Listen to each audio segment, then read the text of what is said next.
Hello everyone and welcome to another episode of Soul and Screen. In this particular video, I will be doing a review on Tyler Perry's Sistas Season 9, Episode number 14, titled Pull Up On Me. Let's get into it. So as you guys know, I start with the scenes of the television show that most interested me. So I'm going to go ahead and jump to Zach, Fatima, and Chaz and talk about them, and then we'll move on with the other stuff that went on. So first off, for those who didn't catch last video or last episode, in regard to the Zach and Fatima situation, I'm going to just give a little touch on that a little bit. So basically, they had an argument the following morning after she went to go pick up Karen and drop her off in that whole situation. The next morning, Zach is waiting for Fatima downstairs, and he has a full-on attitude still. And, you know, she sees it, and they both mad, and so they kind of get into it a little bit. And she basically tells him, you know what, I don't have time for this. I got to go to work, so I'm going to leave. So we pick up basically with Fatima in one of the conference rooms at her law office, and she's looking over some paperwork. Zach comes in, and just very, very noticeably, his countenance and attitude is definitely different. It has changed. It is definitely lighter, probably since episode number 4. And so we are in episode number 14, although it really hasn't been that many. It's really just like the next day, technically. Anyway, with that being said, he comes in when he has a whole different attitude, and he knocks on the door in like a rhythmic kind of way. And, you know, she looks over at the door to see who it is, and it's him. And she's like, she's like, Zach, nope, I'm not doing this with you. Basically, I'm at work. And he's like, no, hold on, you know. So he tells her, like, I'm really not here to start no stuff. I just wanted to come and talk to you because I have been doing some thinking.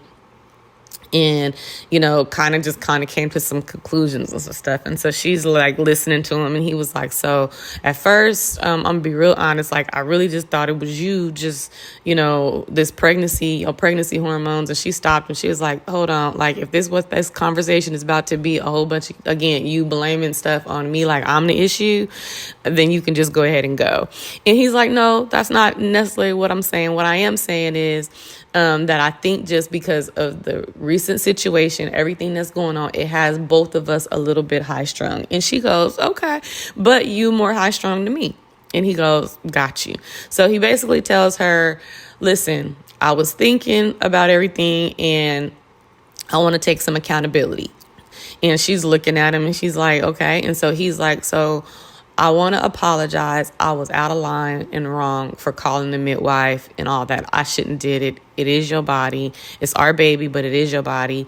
And basically, I'll take, you know, the lead from you. Like, I'm sorry, I overstepped. And she goes, okay. And she basically was just like, you know, is that it? You know, and he's like, well, actually, I got some more to apologize for, but it just kind of looked like you ready to say some stuff, so let me back. So she basically tells him it wasn't just that fact that, you know, you did that, but with that being said, you know, she apologized basically for not telling him about Karen, because in his mind, you know, again, this is the whole communication thing. So she was like, so I'll go ahead and apologize. I should have told you that Karen contacted me, but she specifically asked me not to. And she said that she wanted to respect her wishes. And so Zach is like, oh, so like y'all all cool to the point where you like respecting her wishes and everything. And she was like, well, I don't know about all that, but it's fine basically for what it is, you know. We not besties or whatever, but for the time, whatever it is, we cool, but let's just say by the grace of God. And he's like, okay. And then she goes, but I also want to say that, look, she goes, I honestly don't think I owe you an apology for me feeling the way that I felt about, you know, Karen, you know, losing your baby. And she, you know, she was like, you know, basically saying that I shouldn't have to apologize for how I feel.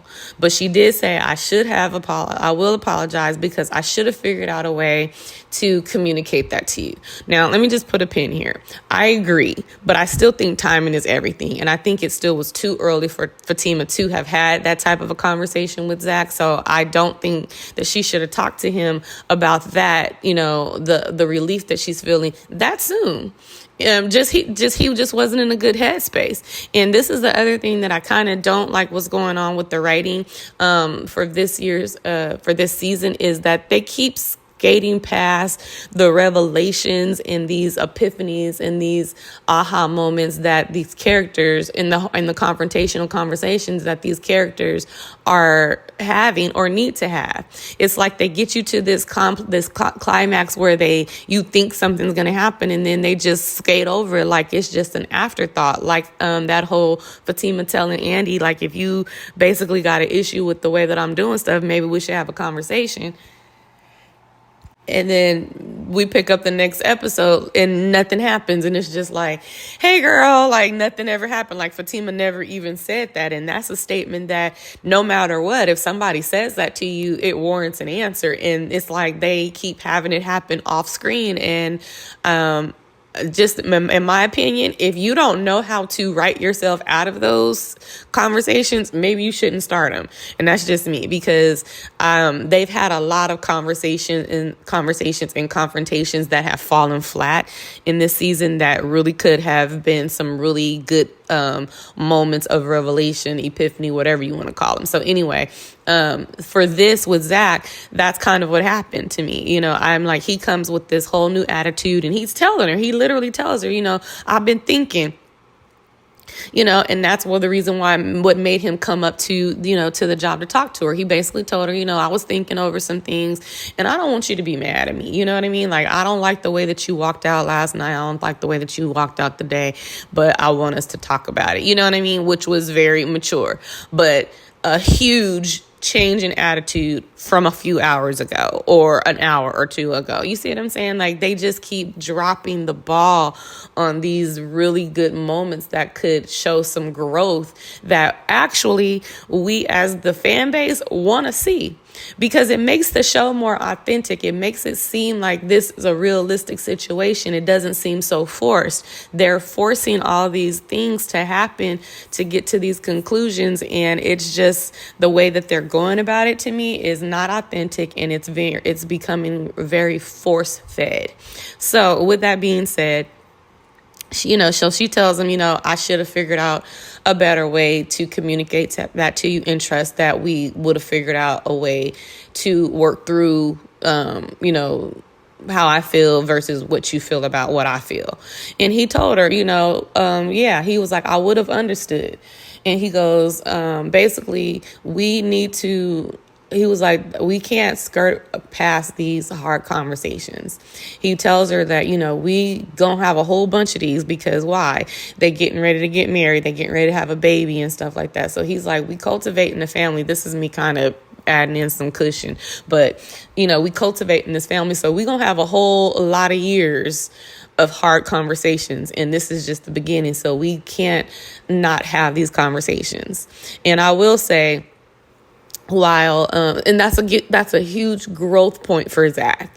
I will say that Zach is typically the one who wants to talk about things, but he always ends up wanting to talk about it in these high pressure moments after an argument and stuff like that. Instead of, there are times where he wants to talk about it before it escalates, but she needs a moment and stuff like that. But they have to find that balance as well. I don't think there's anything wrong with Fatima saying that she needs to process some things and things like that. I think it's actually a very, mature and aware of yourself. If you know that you don't need a moment, then just all I'm asking is a moment. We can talk about it.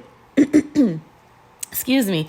We can talk about it, and I'm not saying that we can't talk about it, but I am saying that I think we should take a pause and have and let some things filter through, because you mad, I'm mad, or I'm mad and I'm super mad.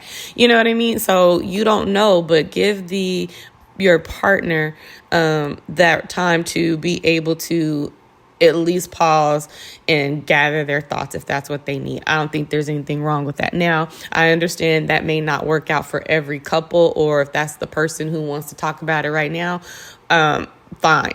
We got to figure out how do we get to that when I need a moment, and then, and then you ready to talk right now. We got to figure out like this common point so that you don't feel like I'm all, I always got to wait, because he said that to her before, when, and you always need a moment.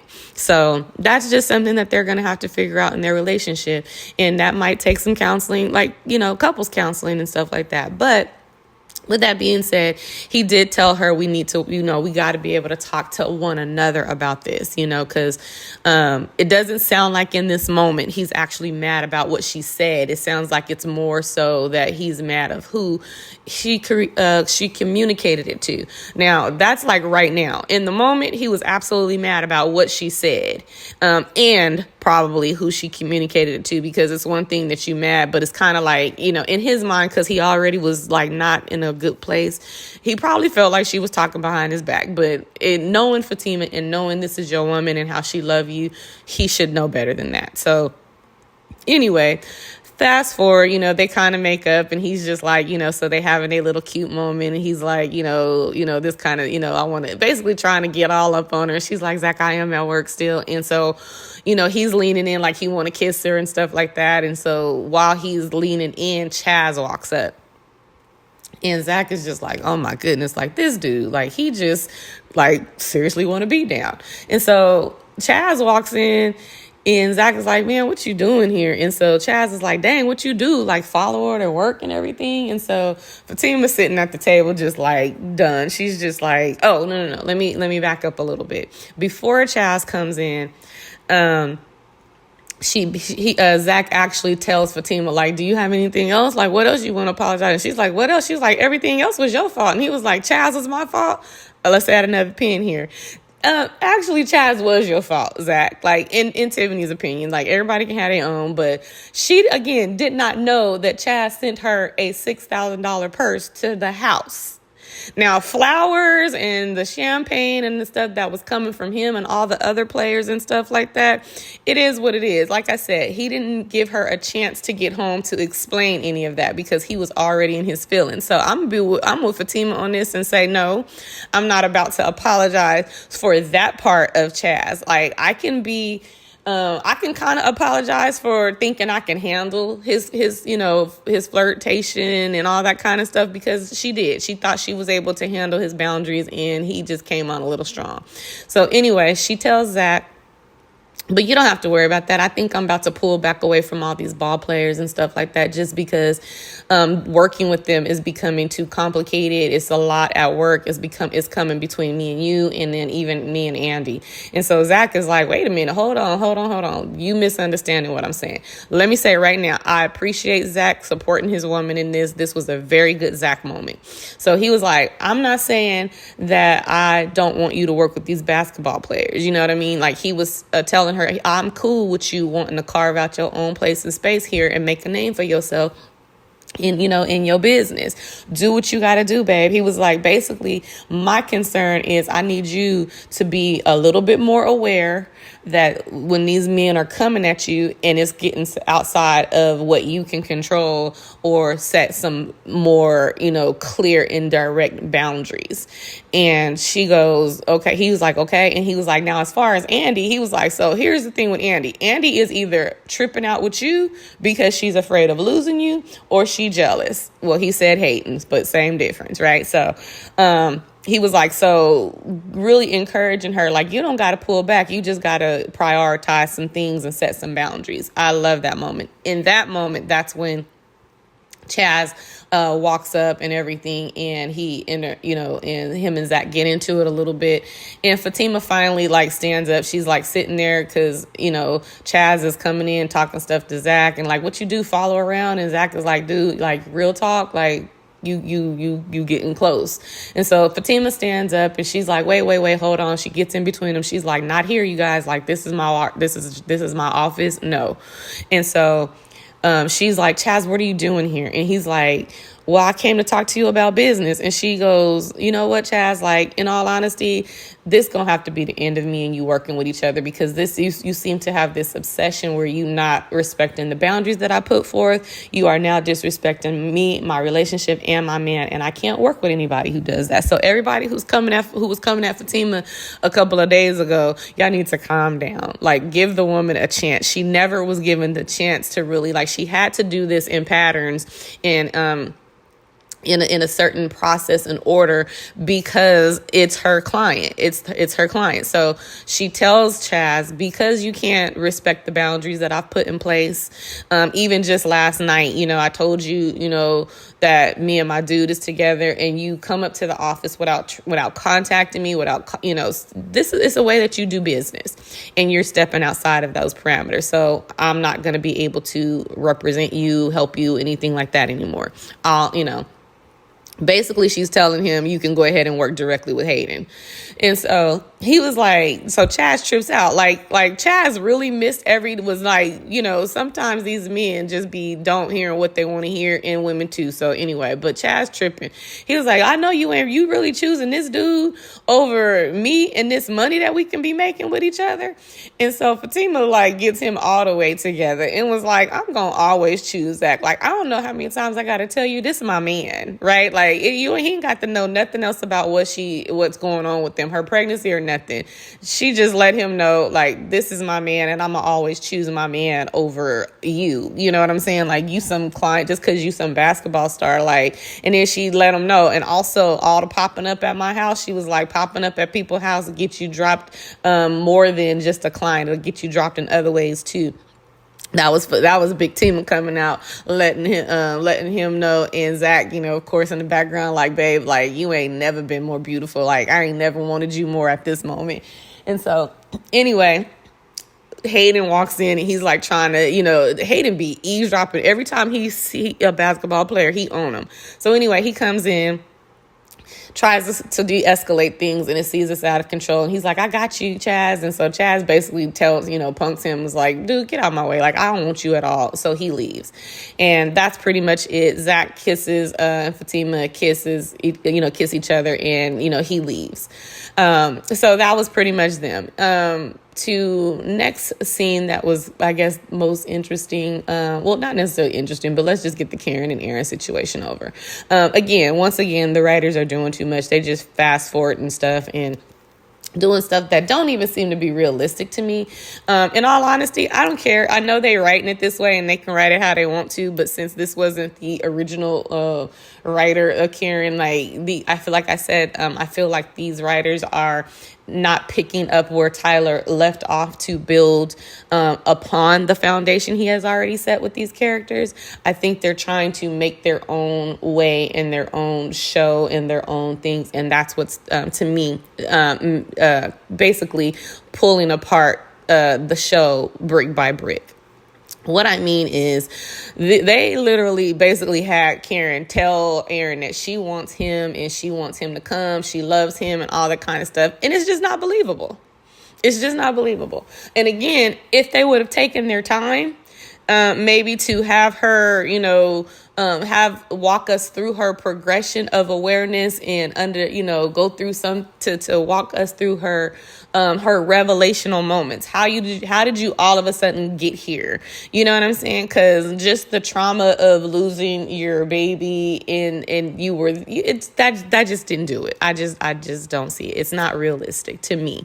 So with that being said, she tells Aaron, I love you. And it's not about Zach. I'm not running. I just want to start fresh. Now, that part I believe, you know what I'm saying? When it comes to that, her wanting to get away from a place that holds so much trauma for her, I don't think that's running. Some people can say that if they want to, but I, again, kind of go with her doctor. Her doctor said, you may need a change of environment. And so everybody, to each his own.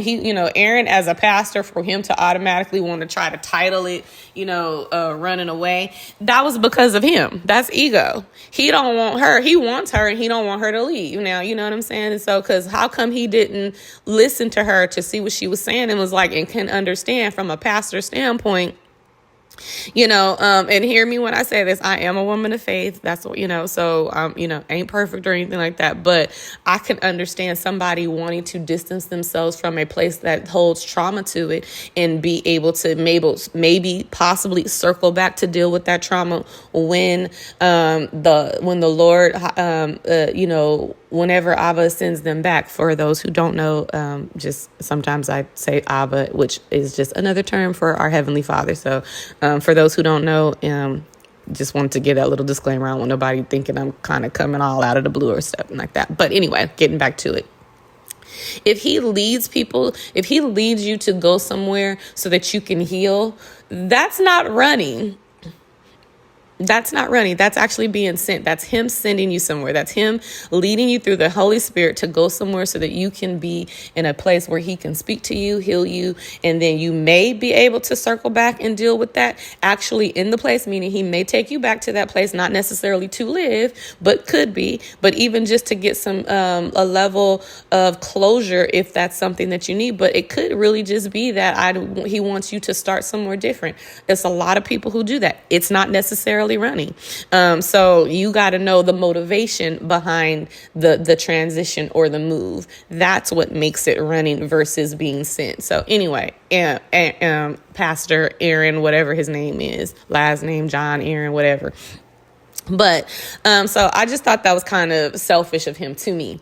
I don't think realistically the Karen that we've come to know on the show, not saying characters can't evolve, but since they're not allowing us to see the characters evolve authentically and naturally, and they're pushing it and they're forcing it down our throat, this is very unbelievable to me. I don't think she would want him to go. I think she would want to get up and, you can come because this is your daughter. And I get this, but hear me when I say I'm leaving. I am taking my baby with me. I want you to, we can move somewhere else, where you can still be, she never said she wants to leave Georgia. She said she wants to leave Atlanta. And so her moving to a different city while people are like, she can't take his baby. Yeah, she can. She not leaving the state. She never said she wanted to leave Georgia. She said she wanted to leave Atlanta. So she may want to go to Savannah. She may want to go anywhere else just to get away. That's like a good distance from Atlanta. She said she needed to get away from Atlanta. It's holding too much, and she wants some distance from it. So if she wants to take her daughter and move to Savannah, she can do that. She can do that. Aaron can also come, or he can come and see the baby when he wants to. She never said that she didn't want him to be a part of the baby's life. She's saying what I need to do, and you can come. Now, that I believe was realistic. I don't think she cares if he's in proximity. I don't think she wants to take her daughter away from her father. The reason I say that is because Karen has father wounds. It happened to her, right? Her dad was not in her life, so much so that she started projecting them all on Zach when she thought she was pregnant. What kind of father is he going to be? All this, that was all those daddy issues and daddy wounds and stuff like that. And I get it because, I didn't grow up with my dad, so I had a level of those too. But her wanting and pushing all that on Zach, that was definitely her, trying to make sure her daughter, or she didn't know it at the time, but her child had a different experience with their father than she did. And I don't blame her for that. So I don't think she wants Aaron out of the baby's life, but I don't think she just wants him in hers. And that would be more realistic to me of a writing, is to say that I'm not saying I don't want you to have access to our daughter. I'm just telling you, I need to move out of this city and I'm going to go here. You can come, and see your daughter just as often as you want to, just like you did. She literally just said Atlanta. She needed to get out of Atlanta. So, as long as you got a car, we good. You got gas money, we good. You supposedly there's a rich pastor. So you driving to see your daughter if she want to move, to Savannah. And I don't know how far Savannah is from Atlanta, but then, it's not that far. I'm not saying it's not that far, but I'm just saying it's still in the state. You still have access. I'm not saying I don't want you to have any access to our daughter. I'm not saying I want to take our daughter away from you. I'm telling you, I have to get out of here. And so me and Faith are moving to a different city, and feel free to still have all your father privileges, right? That's basically what she was saying. So anyway, I don't think that whole part of the storyline was realistic. I don't think Karen is in love with Aaron. I don't think she wants to start over with him. I think, if anything, she's still stringing him along because she has always, and to me, if they want to try to push this narrative, she is still using Aaron for her benefit. You know what I'm saying? So that's just me. Now, moving on to the other storylines.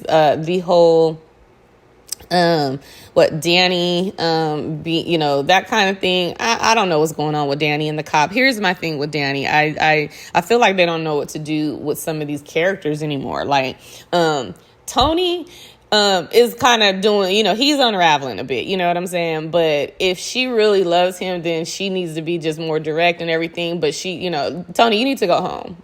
Like, I don't think she should destroy her relationship with Tony. She's been with him. She obviously is in love with him, but she's just not liking this version of him. And so I think she should just tell him, Tony, first of all, you need to go home and figure out what you're going to do with yourself. No, you can't move in here.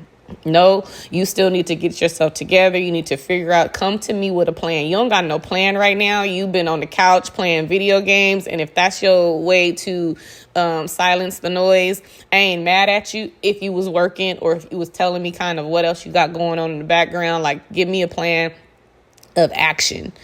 Because me coming home after working all day and you sitting on the couch in the same position, in the same clothes, but you just messed up the house, and that's not working for me. And so he's not attracting her anymore, right? Like, he mentions it in this next episode, I guess, or was it this episode? I can't remember.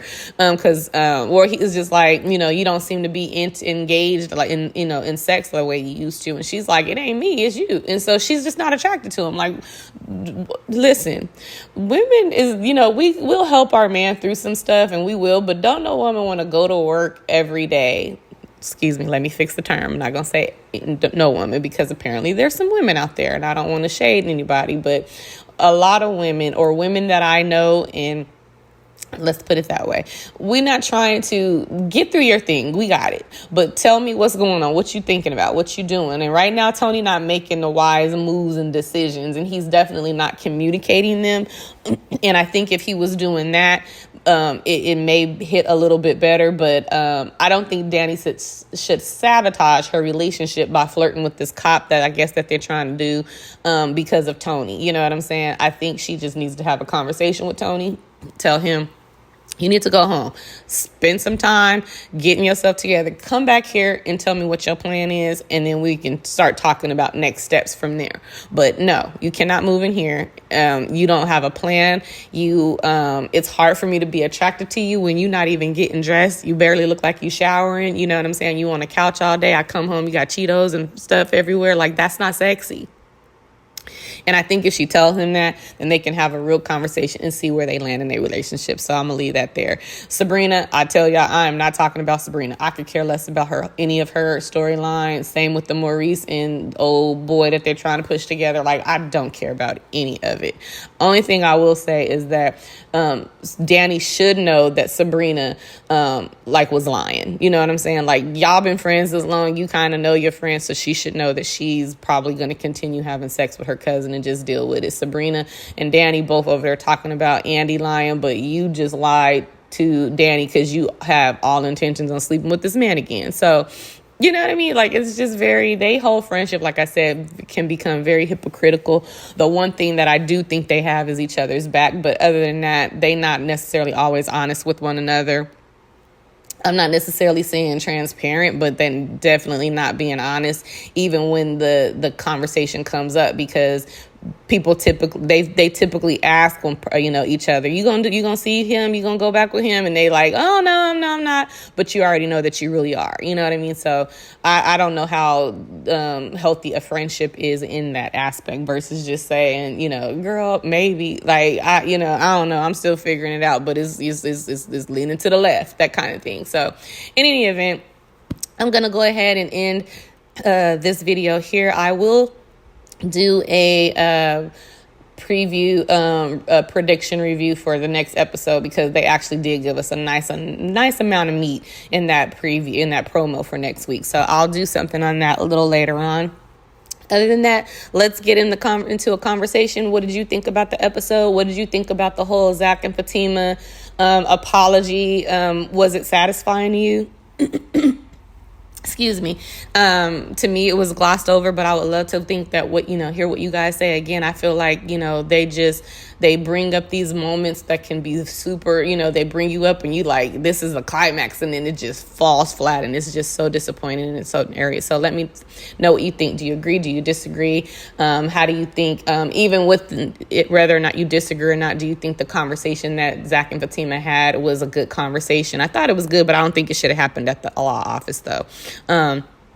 But anyway, let me know what you think about that. Also, the Zach and Aaron thing. The Karen and Aaron thing. Do you agree with me about that whole forcing the situation love? Just tell me your thoughts. Again, thank you for listening. Feel free to like, share, and subscribe, and I will see you next video. Talk to you soon. Bye.